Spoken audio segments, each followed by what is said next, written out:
Hey, real quick before we start, at the Lost Bay Studio, we just have released the Fear Bundle, a collection of 11 contemporary horror indie TTRPGs. Pre-orders are open on the Lost Bay store and the bundle is 20% off in the first 48 hours. We're talking kaiju, zombies, corporate horror, or suburban nightmare. The bundle has a modular structure and includes all you need for weeks of play, full adventures, map, NPCs, and even a solo game. 11 zines from your favorite designers, and there's even a mini dungeon by me, Eco. It's the Fear Bundle we ship worldwide. Get your copy at thelostbaystudio.com. I'll put the link in the show notes, but again, it's thelostbaystudio.com. One of the earliest reasons I started creating a game like Cloud Empress was because I had maybe trans and queer friends that wanted to play Dungeons and Dragons, but for a number of reasons, I'm not particularly interested in playing any traditional fantasy setting, particularly Dungeons and Dragons. So I wanted to create a setting that would evoke some of the things I thought players wanted out of Dungeons and Dragons, which to me is this idea of an adventuring party that can move throughout the world, meet new people, and explore new places.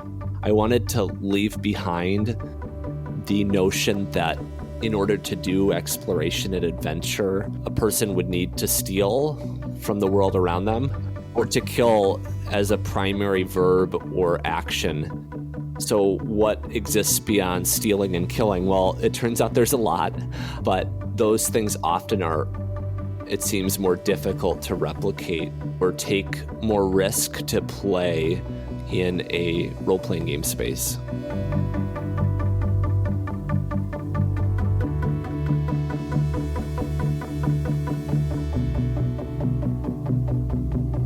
You're listening to the Lost Bay Podcast, a show about and with indie tabletop RPG creators and artists. I'm Eco. Before starting, a warm welcome to Chris Ario, new patron of the show, and to Peter Nongracious and Alex T, other patrons. If you too want to support the show and help us releasing more episodes, check patreon.com/thelostbay.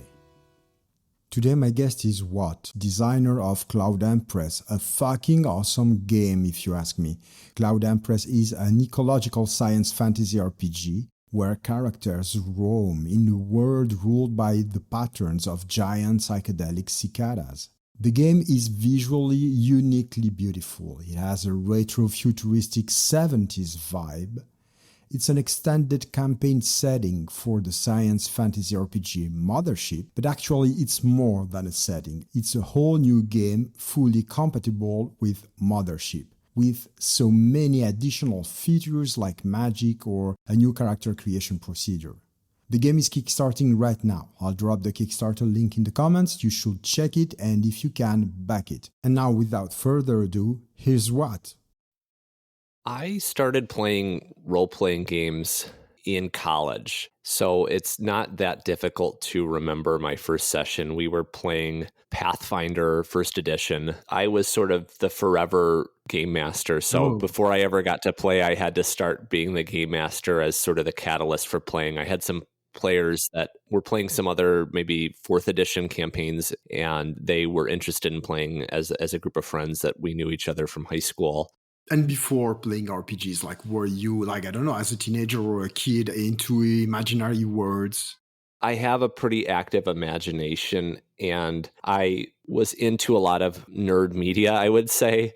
I got pretty into collecting Magic the Gathering as a young kid, and so I didn't know how to play, but I would look at these cards and just be blown away by the artwork. And I was always interested in the biggest creatures, the coolest monsters, that kind of thing. And so I would collect Magic the Gathering and really use that as a way of imagining things. I wanted to make video games from a very young age because my dad would play computer games. I remember sitting on his lap playing Doom and maybe him having a Quake on his work computer and sitting there playing it, probably too young for those things. But I remember really wanting to make video games and I really wanted to do three-dimensional graphics like the TV show Transformers Beast Wars, for folks that remember that. But it was so far away from what I was capable of doing that I ended up making a lot of claymation films as a young child. Cloud Empress strikes a unique vibe. It's inspired by works as Miyazaki's Nausicaa in the Valley of the Wind, Frank Herbert's Dune, and Hiromu Arakawa's Full Metal Alchemist. Its writing is both streamlined and evocative, and the rule set expands Mothership in a way that opens to new gaming possibilities.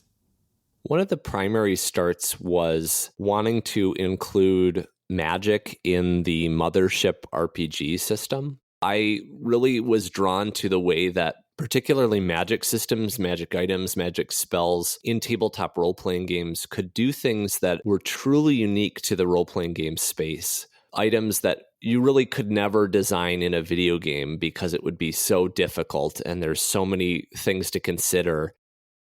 What I'm most interested in tabletop role-playing games are the unique experiences that are so imaginative, so creative, so difficult to do anywhere else. They are unique and sort of have to be in tabletop role-playing games to exist. And so I had this big draw towards magic, and I thought, well, how could I apply that to a Mothership setting? And came up with a couple different ideas, and the project really culminated and started to spark when I found some artists looking for commission work.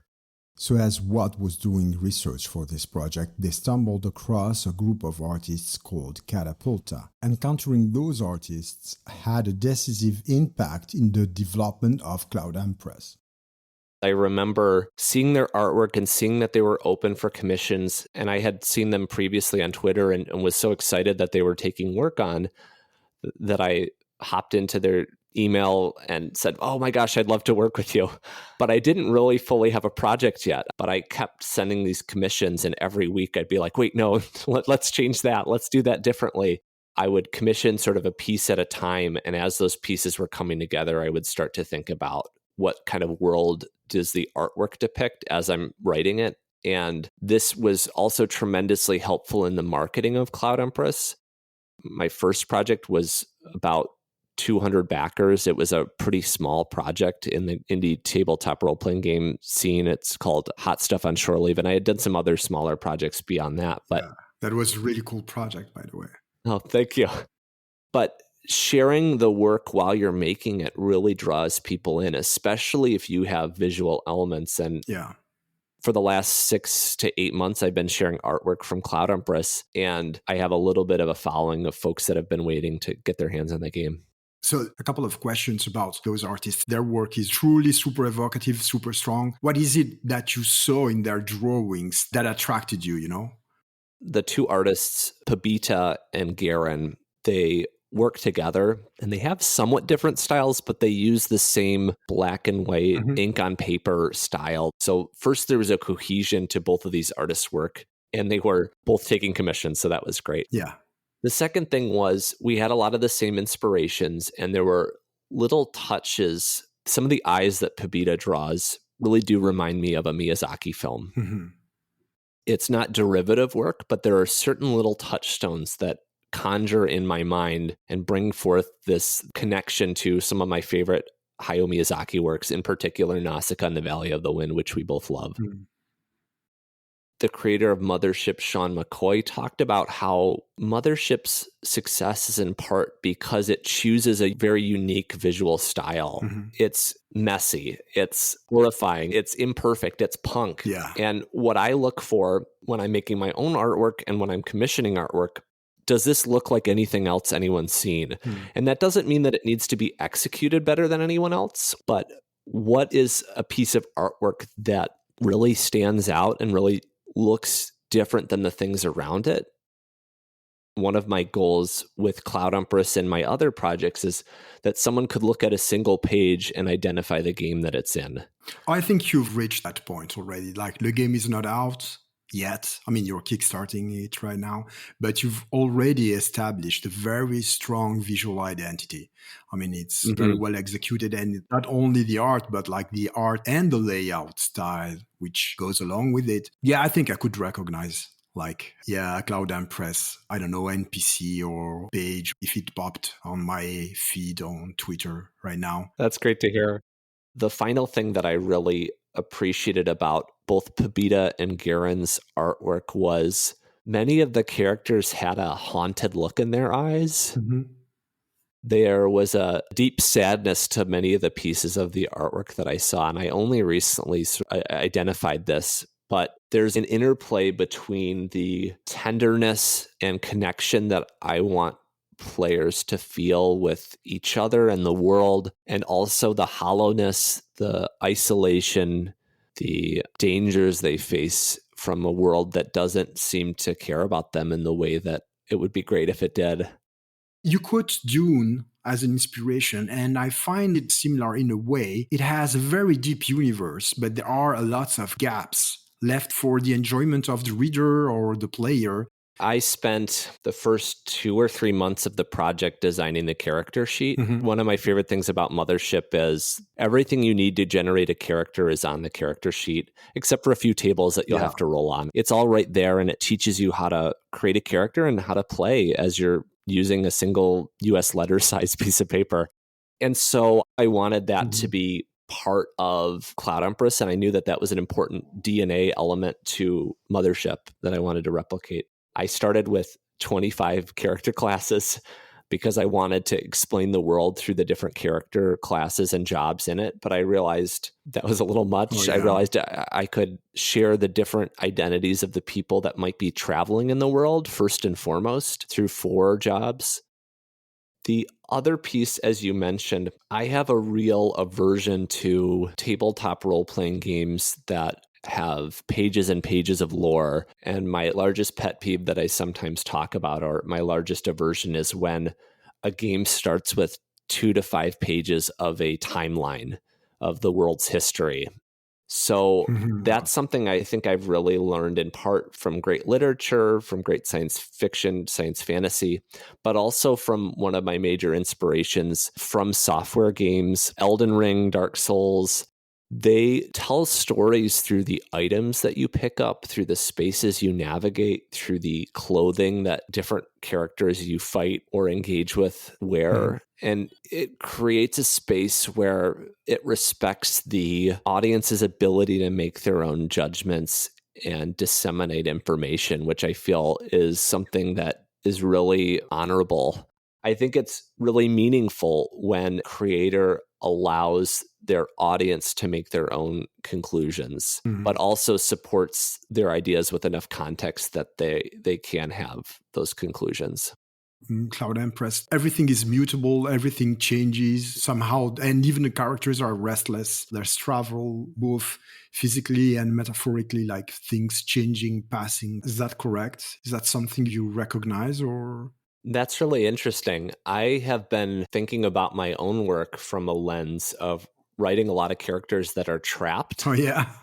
So I think there's actually a dichotomy there that I am exploring. Some of my recent characters are hooked up to machines where they can't leave. I'm writing an adventure in an industrial wasteland where a large AI is trapped in the basement.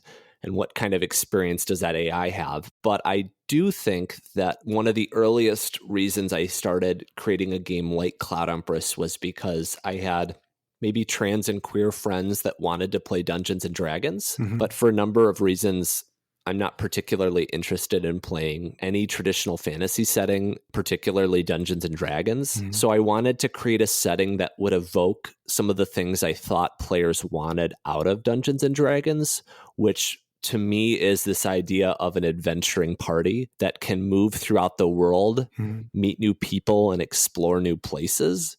I wanted to leave behind the notion that in order to do exploration and adventure, a person would need to steal from the world around them or to kill as a primary verb or action. So what exists beyond stealing and killing? Well, it turns out there's a lot, but those things often are, it seems, more difficult to replicate or take more risk to play in a role-playing game space. Okay. That's really interesting. And you were talking about finding artists that have a unique style, but the layout has also a unique style in terms of what we are used to see in the RPG or in the wider indie RPG scene. It's really cool. It's so cool. Thank you. I'll say that graphic design is something I'm in the early stages of learning. I've certainly done layout before on my previous books, but it feels like every book I put out, I learn 50% what I did on the previous book. So I'm learning quite a bit. My influences then came from first Dune. I used the same font. Oh, yeah. It's sort of this font that has these bubble 70s letters with these almost leaf-like serifs to them. And someone generously scanned those online and put them up as a free font. And I'm really grateful for them.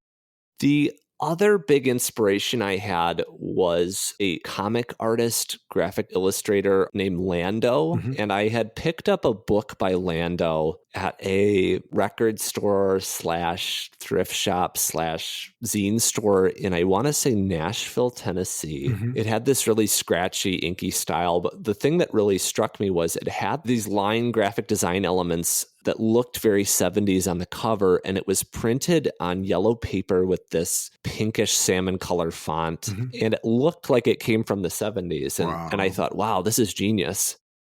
What I later learned as I was doing research about that book and about that graphic design style was that there was a Penguin science fiction classics series that used this really bright orange with this lighter tan color. I selected the same color and used that as a color correction for the line art itself, and then used that sort of tan, earthy, worn paper effect with some of the borders that I had seen Lando use and this Penguin science fiction classics collection. That's super interesting. You invited some other designers to bring their own creativity into the project.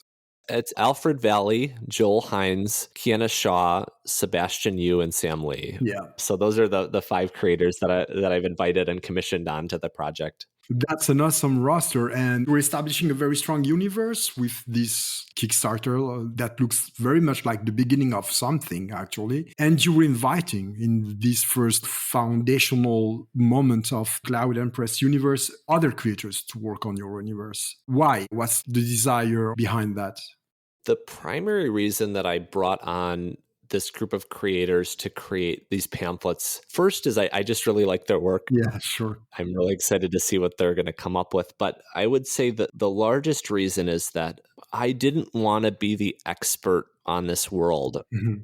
I wanted to show both players and wardens and writers that there aren't hard rules to what we're doing together with Cloud Empress. I want them to feel like whatever happens at that table is their expression of play, of creativity, and that they did not need to follow my rules in order to have an amazing experience.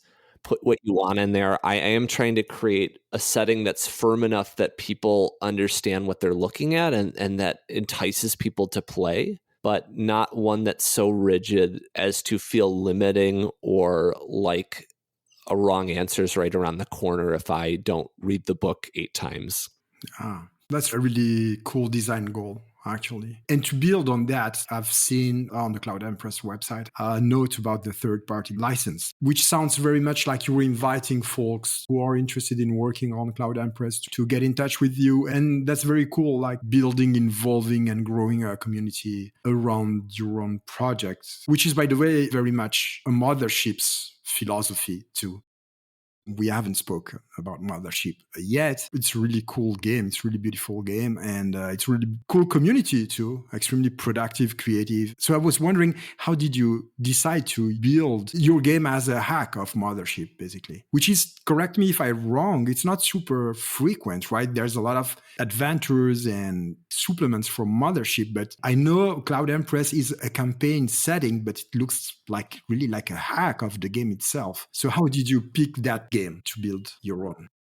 I stumbled on Mothership like I do many other games, hearing about it on Twitter and podcasts and maybe interviews with Sean, and eventually it sort of coming more distinctly into my awareness. I had been thinking about publishing more, about meeting other creative people that were working in the indie tabletop role-playing game space. And I'm a person that tends to seek community, I would say generally. I like Mothership, the game, but the magic for me is there's a really creative group of people working in the space that are really supportive of each other. By and large, those folks are really welcoming of inclusive voices. They're really respectful. Yeah. They want to be part of a positive community that supports the creators and supports other players. And I also see Tuesday Night Games playing a really active role in shaping the community. Yeah. I don't have a lot of capacity to bring community together beyond answering folks' questions. I'm not planning on doing like a Discord server at this point. I just don't feel like I have the capacity to do that. But I see Tuesday Night Games doing that. So those community aspects were really attractive to me. So I started to think, I do want to design in the Mothership space. What could I do in that space that hasn't been done before? Yeah. And what kind of themes, ideas, messages, questions do I want to explore with my art? So the Kickstarter is going amazingly well. What folks can find? And how is it structured? What are the rewards? What do you want to tell us about the Kickstarter? The Cloud Empress Kickstarter is really meant to be a kickoff to a new world that players can explore. It is a pretty ambitious project, but a lot of work has gone into it ahead of time, commissioning the artwork, doing a lot of the writing and graphic design.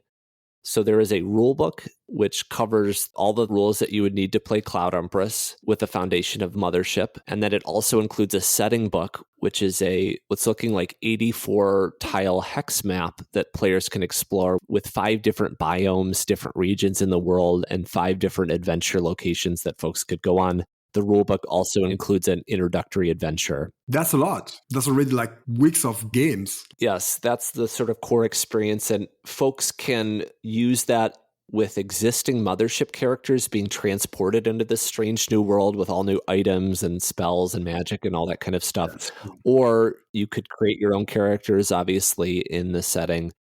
You could use the hex map and go on a longer campaign, or you could use any one of the adventure locations as a one-shot. They're really designed to be individual play experiences that would be fulfilling. The other piece then is the 5 pamphlets that I've commissioned that expand the world. Each one takes place in one of the current Cloud Empress's biomes, and they are a location adventure that you can easily place on the hex map. They are trifold pamphlets, which is another hallmark of Mothership, I would say, is these really neat, dense pamphlets that folks could dig into. The final sort of tier that folks can jump on is a deluxe bundle, which includes some of the goodies that I see some Mothership players really looking for in terms of a Cloud Empress patch. There's a larger poster, and specifically the back will have the hex map printed on it for play at the table, as well as 2 art cards of some of the really amazing artwork by an artist named Poncel that's just these really expressive, almost watercolor-like artwork that really evokes some of the magic and mystery of Cloud Empress, I think. You've unlocked a lot of stretch goals. Is there like one of the stretch goals that you find particularly cool or that's exciting you? I'll share one that I think is really neat. It's a NPC bingo bounty card. Okay, what's that? So one of the things that I'm trying to really intentionally do is make sure that all our stretch goals will not impact or significantly impact our timeline. The bingo bounty card is a postcard that's easy to include in our current shipping model that slides right into the package. It's a bunch of pictures of the NPCs, which I found can be really helpful at the table for showing, hey, this is the person you're talking to right now. Do you remember that? Yeah. But it's designed to be sort of an in-world document to some extent, not fully, but there are a group of treasure hunters in the world that move throughout the world, stealing, plundering, and looking for things that they can take. And part of that is finding wanted individuals and bounty hunting. And so this is sort of a mock-up of one of the pages that they might be carrying with information about some wanted NPCs. Oh, that's cool. Yeah, I've backed your game. Oh, thank you. And I'm just taking like the opportunity of this interview. I'd love to play it. If at some point you've got a table, if you got an open seat, just call me. Awesome. I'll be there. What backers can expect in terms of schedule for like the fulfillment of the book? One of the things I do with my projects is I try to do as much of the work I can before the project goes to crowdfunding Yeah. so that I'm minimizing the risks after it launches. Of course, that means maybe more personal financial risks of the project not being successful, but making sure that I have artists I know that can deliver work on time, making sure that I know that I can get the writing done on time. So I think somewhere around 6 to 8 months should be able to keep that excitement going with some continual updates and free content releases on my newsletter, as well as a digital preview coming out several months before the print release. Okay, that's super contained schedule. And I'm going to ask you like one question. You don't have to answer more than one word. Like you can say yes or no or whatever. You're focused on the Kickstarter of Cloud Empress, but I have a feeling that there's more planned after that. I'm more Cloud Empress. Is that correct? Cloud Empress is really intended to be an expansive campaign setting. So I have anywhere from 5 to 7 years of content that I could see being released for the game, and it could easily go beyond that. That's exciting. One thing in my mind, I do want to make sure that I'm able to do this in a healthy way that supports me and my family and the community. So I don't want to be in a place where I'm putting out so much that it's damaging my health, let's say, or my relationships. But the idea is that there will be maybe slightly larger releases every other year with a smaller release on the following years. That's really cool. That's really beautiful universe. And so folks who are listening to the podcast, if you're backing Cloud Empress, you're not just backing a one-time thing, you're backing like the beginning of something which sounds extremely, extremely exciting. Cloud Empress is intended to be a trilogy of the setting books. So the first book takes place in the polluted farmland under the clouds. The second of the trilogy is intended to take place in the cloud cities above the clouds that are hanging from outer space on these elevator threads. And the third? I was going to leave it. I was waiting with what's happening. We'll have to see where the third one takes place. I definitely have some ideas for that. We'll leave that as a mystery for now. Okay, that's cool.